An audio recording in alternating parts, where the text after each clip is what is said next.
What's up, you beautiful people? Welcome to another video. So I got some pretty good news and I have some pretty bad news. The good news is that the AI overlords are here and they are here to help you. The bad news is the AI overlords are here to replace you. And it's happening at an astounding rate. I think just in the last 3 years, if you look at when ChatGPT first came on the scene and everybody started using it, it was great. It was like world changing for sure, but there was definitely limits. And at that point, it was more of a cool trick, more of a cool add-on into your current repertoire rather than a full-on replacement. But man, AI is just progressing so quickly. In the last 12 months alone, we've started to see with Claude Cowork, Claude Code, you start looking at Nano Banana, I start looking at VIA, like the things that it can do now. It's getting to the point where I start to agree with Sam Altman, who says in the next 5 years, there's going to be nothing that a human can do better than an AI. And so as we start to think about, okay, how do we position ourselves for the future to continue to succeed and be in a position to prosper despite our AI overlords coming and replacing pretty much every job you can imagine, especially once those AIs get implemented into robotics, right? Humanoid robots. And this is an area that I've invested quite heavily into because I think that's the future. Once you pair AI, the software, with a body that can go and do things in the real world, the game is going to start to change. And so what I want to introduce you to is an idea of like, what can we do in the face of the fact that most technical, tactical jobs in the future are going to be replaceable? So like, what does that leave for you? What niche can you fill? What value can you still bring to the world? And there is one skill, there's one domain amongst which AI simply cannot compete with humans. And from what I can tell, it probably never will. At least I don't want to bet against AI. Maybe just not on a timeline that matters for us. You know, when we start talking about AI being useful as a tool versus an actual artificial general intelligence or a super intelligence that can create, that has consciousness, that's alive in the same way that a human, I think we're really far away from that. But we're to the point now where this super tool is quickly replacing a lot of people. And if you don't have the one skill to rule them all, you are going to be screwed. And so what I want to do in this video is I want to share with you what that one skill is. I want to give you both the strategic and the tactical advice that you can follow to develop that skill, and then send you on your merry way so that you can go forth into this new bright future and absolutely dominate. Because that's, at the end of the day, that's what AI is going to allow. It's going to allow people who understand this tool, understand leverage and how to implement it to 100x the impact that they could have on the world. And I think that's a really cool thing. It's going to be a really bad thing for people that do not get on that train, do not engage with this tool in the early days. And then by the time they become aware of it, it's too far gone, it's already too advanced, and they've been left in the dust. Don't let that be you. So the one skill to rule them all is the skill of high agency. Or specifically, you could just call it agency, honestly, because here's the thing. AI can do amazing things. It is the ultimate doing machine. It is the ultimate answer machine, but it cannot ask the questions. It cannot do anything without first being given a direction. It just sits there. And as soon as you give it directions, as soon as you ask it a question, it will generate amazing answers. In fact, I think the only machine in the universe that is better at generating answers than AI currently is the human brain. And I don't know if that's going to be the case for very much longer. I think AI is going to be a better answer giving machine, but it still cannot ask the questions. Agency is all about the ability to go forth in the world with will, with desire, with intent to make an impact for a particular reason. And AI just simply does not have that. It has the intent that's been programmed into it by an intent-giving machine. That is somebody with agency. And so it is that agency. It is knowing what questions to ask of the machine to get the answers. It is knowing what to build, why to build it, where to build it. It's knowing the direction that we need to go and then pointing that direction and then leaving it for the AI and the machines to figure out how to actually make it happen, right? But you have to become high agency. And I think the best definition for what it means to be high agency came from George Mack. He wrote a great blog on this called, you can go read it at highagency.com actually. So just to boil it down, like being high agency is all about if you were trapped, if you were arrested in some third world country and they put you into a prison and you get one phone call, you get to call one person and your fate rests on their ability to find you, to rescue you, get your ass out of jail. Who would you call? the person that you call in that instance is probably the most high agency person that you know. They're probably the most resourceful. They're probably pretty intelligent. They're probably really persistent. They're probably really committed, really gritty, right? Like they find a way to find the answer, and they'll move mountains to make that happen.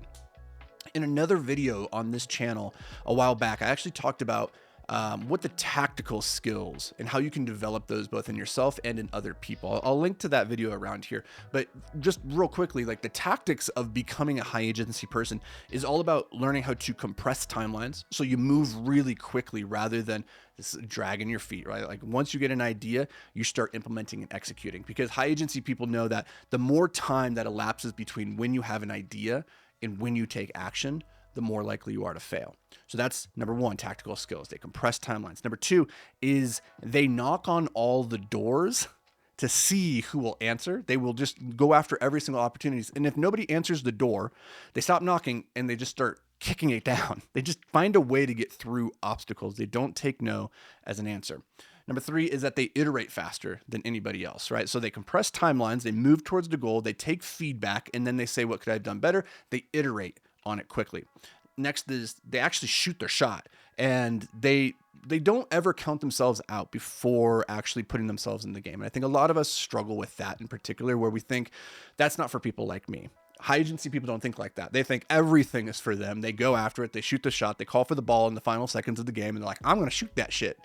More times than not, they hit it. So, and then fifth is that they embrace hand-to-hand combat. They do the unscalable things. And so they're not worried about just finding high scale, high leverage solutions to every single problem. They're willing to get in the weeds and get muddy, get dirty, and do what it takes to find the solution. Now, you take a person with those tactical skills. You can see how like somebody who can compress timelines, who iterates quickly, who knocks on all the doors, who shoots their shot, and who embraces hand-to-hand combat.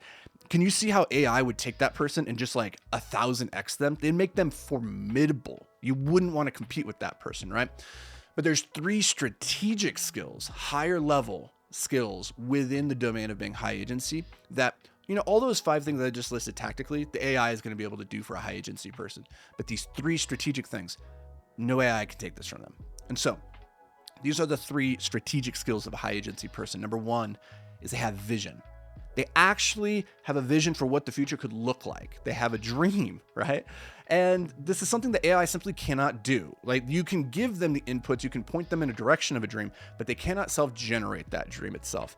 And there's something just so powerful, so magnetic about people who have 100% clarity, 100% vision for the future that they're trying to create, right? Like if you've ever been around somebody like the Elon Musks or the Steve Jobs of the world, or the Martin Luther King Jr.'s of the world, people who see a vision of the future so clearly that it's just like, I want to be around that person. Because most people aren't high agency, and they're going to be replaced by AI because they don't have this skill of vision.